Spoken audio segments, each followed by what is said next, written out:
All nursing aspirants, welcome to GDC nursing classes. तो basically आज मैं आपके लिए एक बहुत इंपॉर्टेंट वीडियो लेके आई हूँ जो कि होने वाली है फंडामेंटल ऑफ नर्सिंग सब्जेक्ट से रिलेटेड। ठीक है, बेसिकली हमारी एक सीरीज चल रही है वाइट कोट वॉरियर, जिसमें हर दिन आपको शाम को 6 बजे हर एक दिन अलग अलग टीचर अलग अलग सब्जेक्ट के इम्पॉर्टेंट एमसीक्यूज जो है वो करा रहे हैं रिलेटेड टू आपके जितने भी एग्जाम होने वाले हैं 2025 में उन सब से।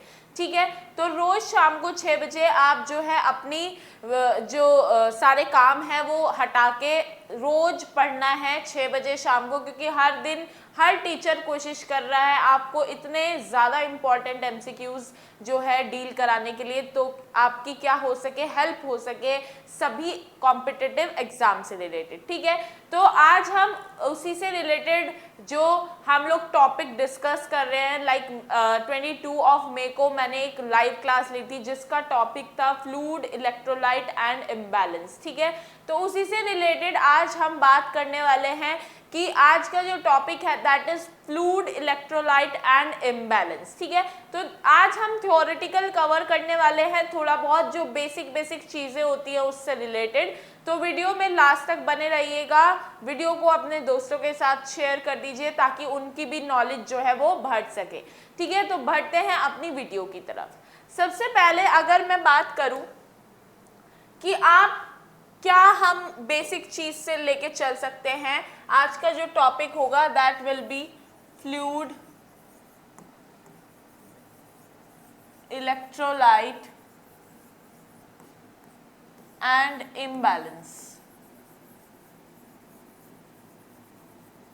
ठीक है, सबसे पहले तो हम बात करेंगे कि हमारा जो सॉल्यूशन है वो क्या होता है। ठीक है, तो सबसे पहले अगर बात की जाए सॉल्यूशन की, एक सॉल्यूशन होता है ना, सॉल्यूशन की बात करें तो सॉल्यूशन बनता है किससे, solute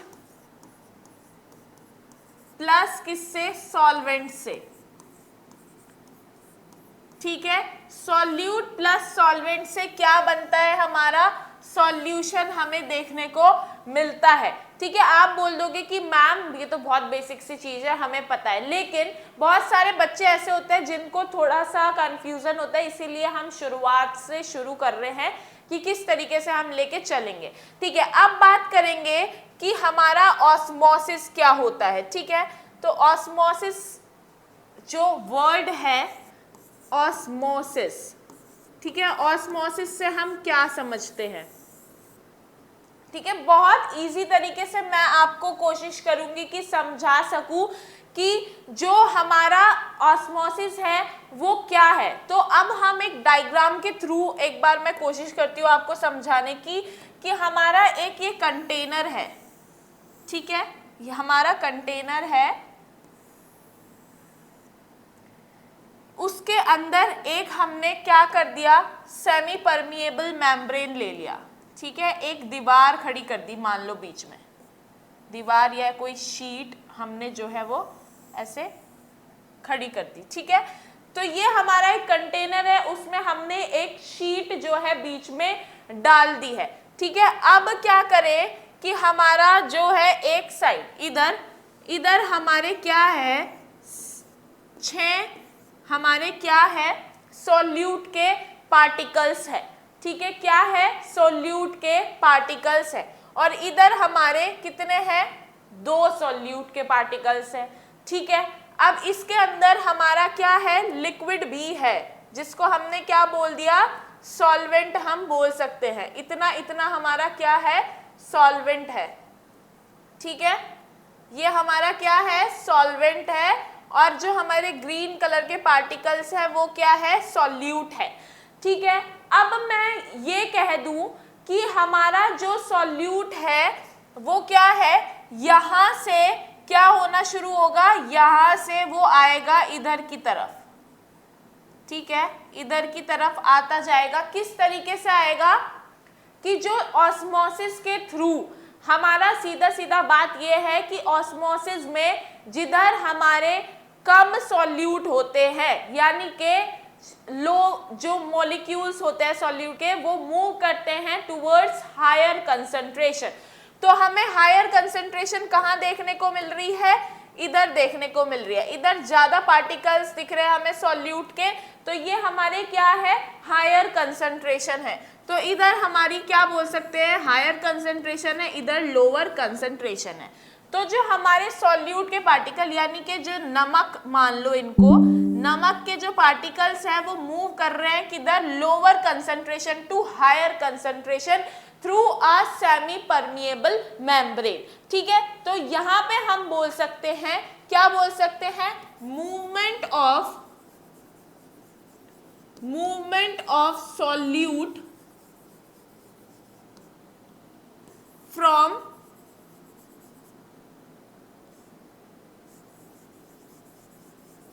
lower concentration to higher concentration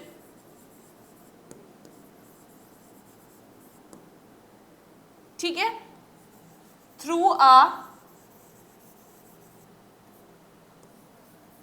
semi permeable membrane।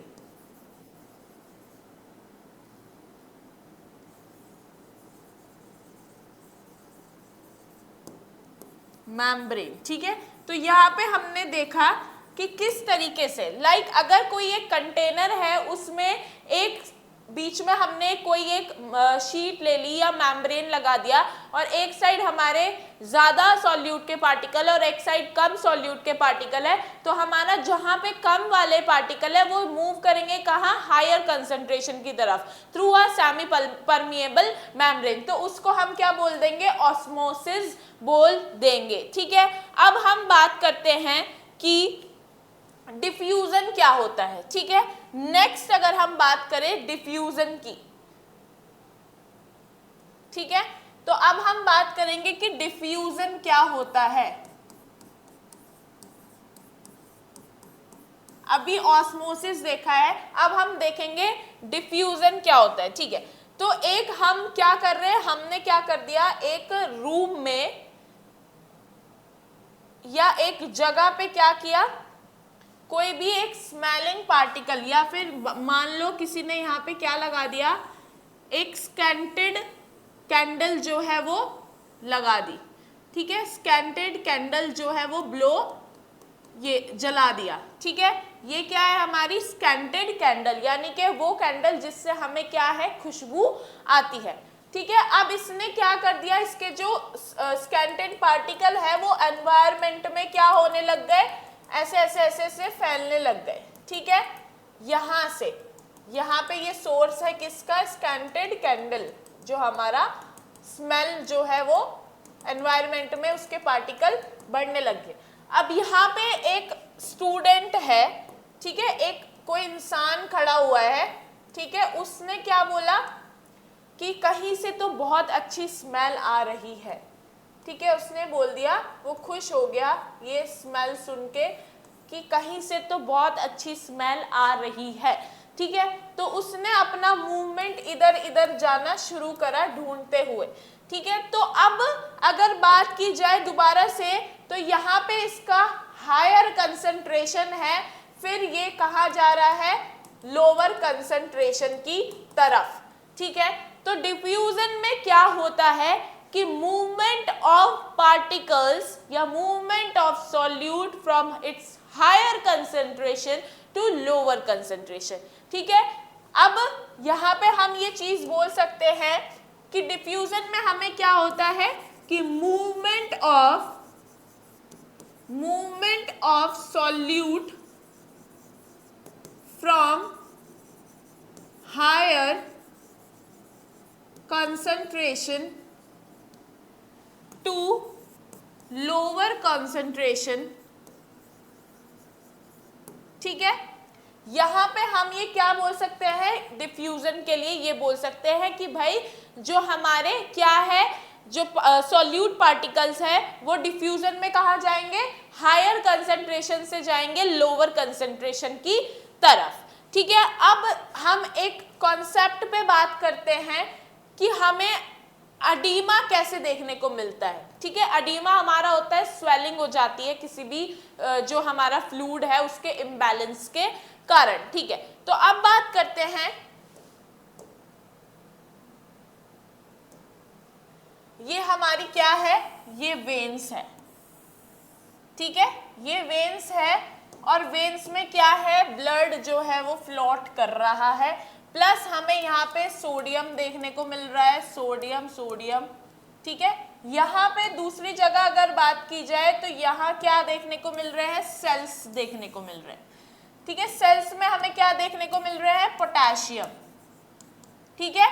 अब अगर बात की जाए कि जो हमारा क्या है, किसी कारण के वजह से क्या हो गया, सेल्स हमारे जो है डैमेज हो गए, ठीक है। सेल जो है वो क्या हो गए, डैमेज हो गए, ठीक है। सेल डैमेज हो गई या सेल में इंजरी हो गई,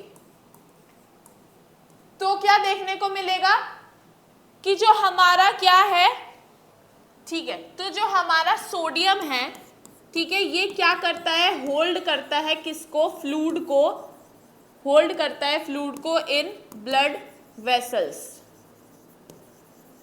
ठीक है। यहां पे अगर पोटेशियम की बात करें तो ये भी क्या करता है, होल्ड करता है फ्लूइड को, ठीक है। ये दोनों क्या करते हैं, फ्लूइड को होल्ड करते हैं, ठीक है। अब अगर बात करें कि यहाँ पे सेल की इंजरी हो गई तो फिर क्या होगा, जो हमारा पोटेशियम है, जो सेल से पोटेशियम है वो कहाँ आएगा, बाहर की तरफ आएगा, तो पोटेशियम कम्स आउटसाइड, ठीक है।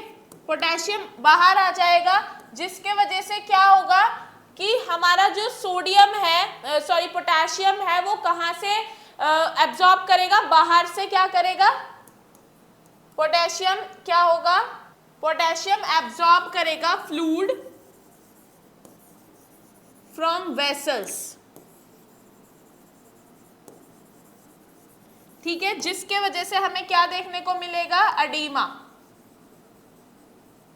ठीक है। ये हमारा क्या है कि अडीमा कैसे होगा कि हमारा जो सोडियम है वो होल्ड करता है फ्लूइड को वेसल्स में, पोटेशियम भी क्या करता है, होल्ड करता है। अगर हमारी सेल इंजरी हो गई, कोई कारण की वजह से यहाँ इंजरी हो गई है, किसी ने मार दिया, तो क्या होगा, पोटेशियम जो है रिलीज हो जाएगा बाहर की तरफ, और वो कहाँ से, जो ब्लड वेसल्स है उनसे क्या करेगा, जो वाटर है वो एब्जॉर्ब करेगा, यानी कि जो पोटेशियम है वो कहाँ से फ्लूइड लेगा, वेसल्स से लेगा, ठीक है, जिसके वजह से हमें क्या देखने को मिलेगा, अडीमा देखने के लिए मिलेगा, ठीक है।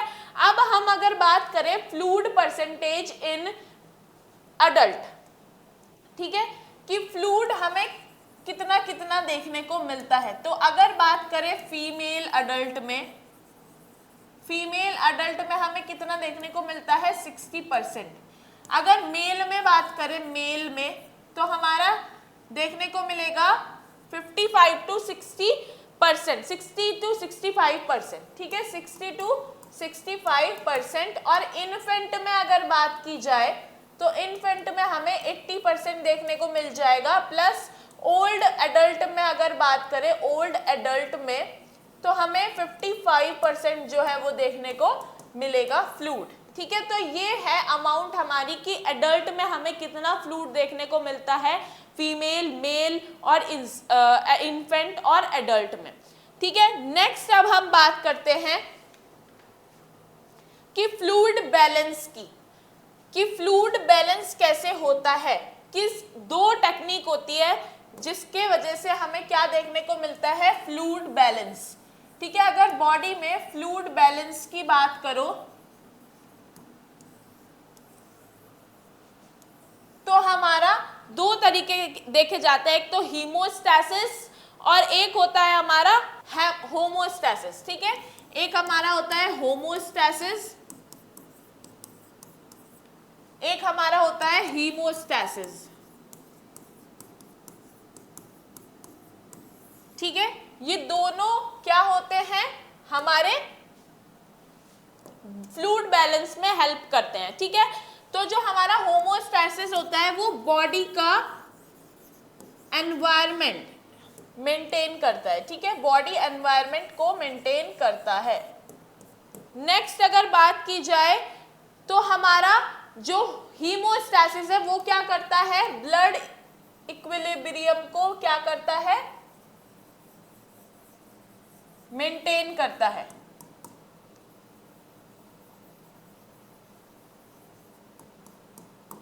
ठीक है, तो अगर इसके एग्जाम्पल की बात की जाए तो अगर हमारी बॉडी में क्या है, ब्लड कम हो गया यानी कि हाइपोवोलेमिया हमें देखने को मिला, कि एग्जाम्पल देख लेते हैं कि किसी की बॉडी में हाइपोवोलेमिया है।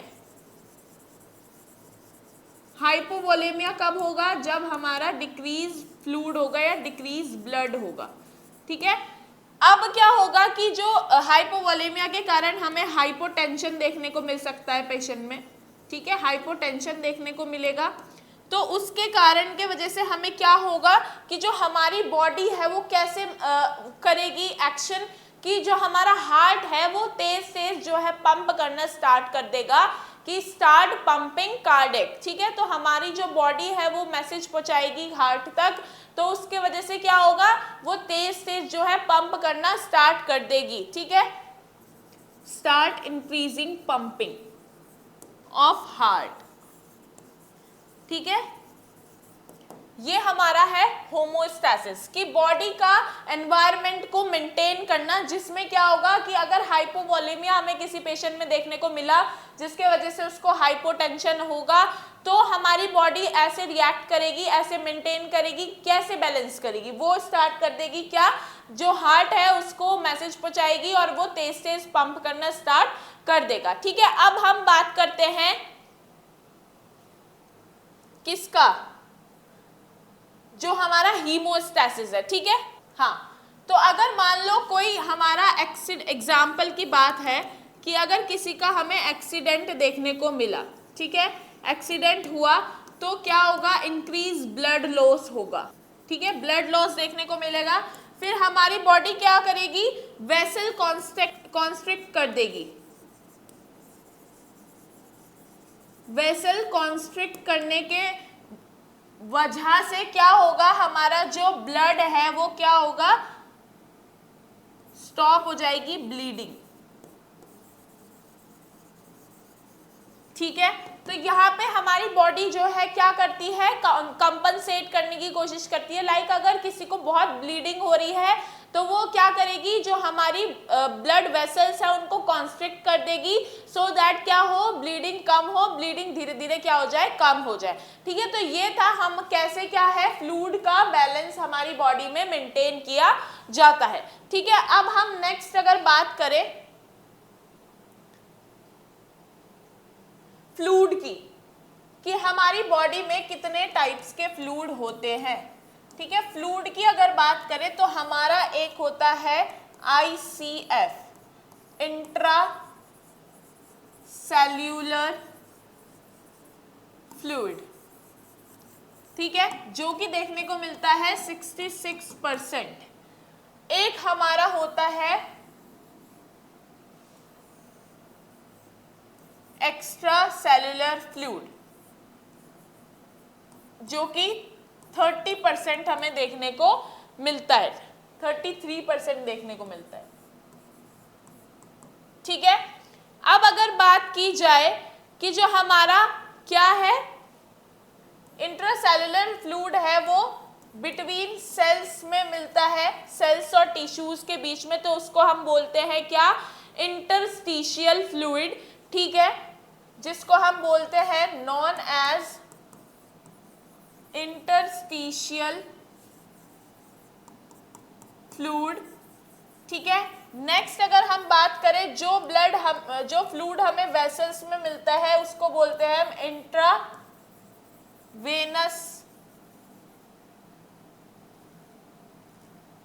Intravascular fluid. ठीक है, नेक्स्ट अगर बात करें एक हमारा होता है थर्ड स्पेस फ्लूइड, जो कि कहां प्रेजेंट होता है, हमारा कैविटीज में। ठीक है, जितनी कैविटीज होती है वहां पे आई बॉल्स में ये सारी जगह हमारा कौन सा फ्लूइड पाया जाता है, थर्ड स्टेज फ्लूइड, ठीक है। तो बेसिकली ये सारा कुछ क्या है आपका, जितना भी अभी मैंने बताया कि हमारा जो फ्लूइड है वो कितने टाइप का होता है, सबसे पहले इंट्रासेलुलर दैट इज 66%, एक्स्ट्रासेलुलर 33% और थर्ड स्पेस फ्लूइड जो है वो भी हमें देखने को बॉडी में मिलता है, ठीक है। अब मैं आपको बताऊंगी कि हमारे जो बॉडी में किस तरीके से, यानी कि जो हमारे इन्फेंट है और जो हमारे एडल्ट हैं, ओल्डर एडल्ट हैं, वो हमारे क्यों ज़्यादा रिस्क पे होते हैं फ्लूइड इम्बैलेंस के, ठीक है। तो हम अब डिस्कस करेंगे कि इन्फेंट में क्या रीज़न होता है। तो अगर बात करें इन्फेंट्स की, इन्फेंट्स में क्या होता है कि जो हमारे इन्फेंट्स होते हैं उनके जो ऑर्गन्स होते हैं ना, उनके ऑर्गन्स इमैच्योर होते हैं। इमैच्योर क्या होगा कि हमारा जो किडनी है, ठीक है, किडनी हमारी क्या होगी, इमैच्योर होगी, उसको नहीं पता, do not have capability how much to hold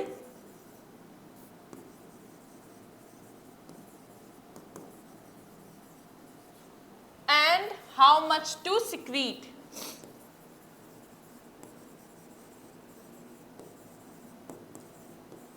excrete, ठीक है, कि कितना उसको क्या करना है, होल्ड करना है और कितना उसको क्या करना है, एक्सक्रीट करना है। तो इसके वजह से क्या है कि जो बच्चे हैं उनमें ज्यादा रिस्क है, हायर रिस्क है किसका, higher risk of fluid imbalance, ठीक है। यहां पे ये बात हमारी किसकी हुई, इन्फेंट की हुई, कि उनके जो ऑर्गन्स है वो इमैच्योर होते हैं, जिसके वजह से जो होल्डिंग कैपेबिलिटी है, कैपेसिटी है ऑर्गन्स की, वो उतनी ज्यादा डेवलप नहीं होती जितनी एक एडल्ट में होती है, ठीक है। तो जिसके वजह से वो ज्यादा रिस्क होता है किसका, जो हमारा फ्लूइड इम्बैलेंस का, ठीक है। अब बात करते हैं कि हमारे जो ओल्डर एडल्ट होते हैं उनका, जो ओल्डर एडल्ट है उनका क्या होता है कि जैसे जैसे वो ओल्ड एज स्टेज में आते हैं, ओल्ड स्टेज में जैसे ही आए तो वो क्या कर देते हैं, अपनी डिक्रीज कर देते हैं क्या, इनटेक, सॉरी, ठीक है। तो वो लोग क्या करते हैं, डिक्रीज करते हैं इनटेक ऑफ फ्लूइड, या फिर क्या हमारा जो डाइट है उसको, ठीक है। प्लस उनकी जो बॉडी में चेंजेस भी आते हैं, ठीक है। तो हमारे चेंजेस इन बॉडी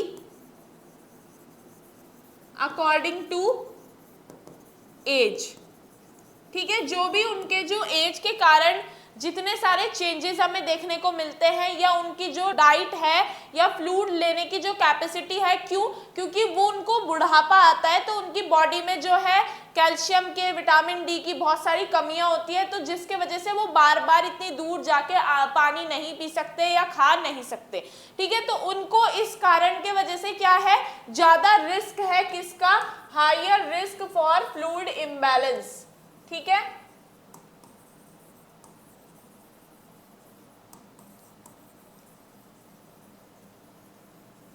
ये है क्या, किसका कारण है ये, ज्यादा इम्बैलेंस का, ठीक है। बात करते हैं कि अगर कोई प्रेग्नेंट फीमेल है, उसका जो हीमोग्लोबिन हमें जो है प्रेगनेंसी के टाइम पे कम देखने को मिलता है, तो वो क्यों देखने को मिलता है, हीमोडाइल्यूशन के वजह से, ठीक है। हाँ, तो हमारा क्या है, हीमोडाइल्यूशन जो है हमें देखने को मिलता है इन अ प्रेग्नेंट लेडी। तो क्या होता है उसमें ज्यादा कि उसका हीमोग्लोबिन तो है, उसके अंदर वाटर बहुत ज्यादा है, ठीक है, लेकिन वो क्या है, वो डाइल्यूट हो जाता है, जिसके कारण के वजह से क्या देखने को मिलता है, हीमोग्लोबिन जो है वो कम देखने को मिलता है। तो ये है हमारा प्रेग्नेंट वुमेन में जो रिस्क होता है, ठीक है। कि उसका हीमोग्लोबिन कम क्यों देखने को मिलता है। ठीक है, तो ये बेसिकली आज जो है हमने क्या पढ़ा है कि इस बारे में पढ़ा है कि कैसे हमारा नॉर्मल बेसिक्स जो था कि ऑस्मोसिस, डिफ्यूजन, ठीक है, फिर हमने कुछ ये पढ़ा कि फ्लूइड बैलेंस कौन कौन सी टेक्निक से हमारी बॉडी करती है, फ्लूइड कितने टाइप के होते हैं, कितने परसेंटेज, और हमारे जो एडल्ट है, फीमेल है, मेल है, और हमारे ओल्डर है, इन्फेंट है, इन सब में कितना परसेंटेज ऑफ फ्लूइड बॉडी में देखने को मिलता है। प्लस हमने दो चीजें और कवर करी है कि इन्फेंट और हमारे ओल्ड एज में हायर रिस्क क्यों, किस कारण के वजह से हमें देखने को मिलता है कि उनके अंदर फ्लूइड जो है इम्बैलेंस देखने को मिले। प्लस प्रेग्नेंट वुमेन में हीमोग्लोबिन कम क्यों देखने को अक्सर मिलता है, क्योंकि हीमोडाइल्यूशन जो है उनकी बॉडी में देखने को मिलता है। ठीक है, तो आज का जो सेशन है वो हम यहीं पे बंद करते हैं। नेक्स्ट वीडियो में इससे अगला वाला जो पार्ट है वो हम सब कुछ डिस्कस करेंगे, तो बने रहिए हमारे साथ जीडीसी नर्सिंग क्लासेस के साथ। थैंक यू वेरी मच, मिलते हैं नेक्स्ट वीडियो में।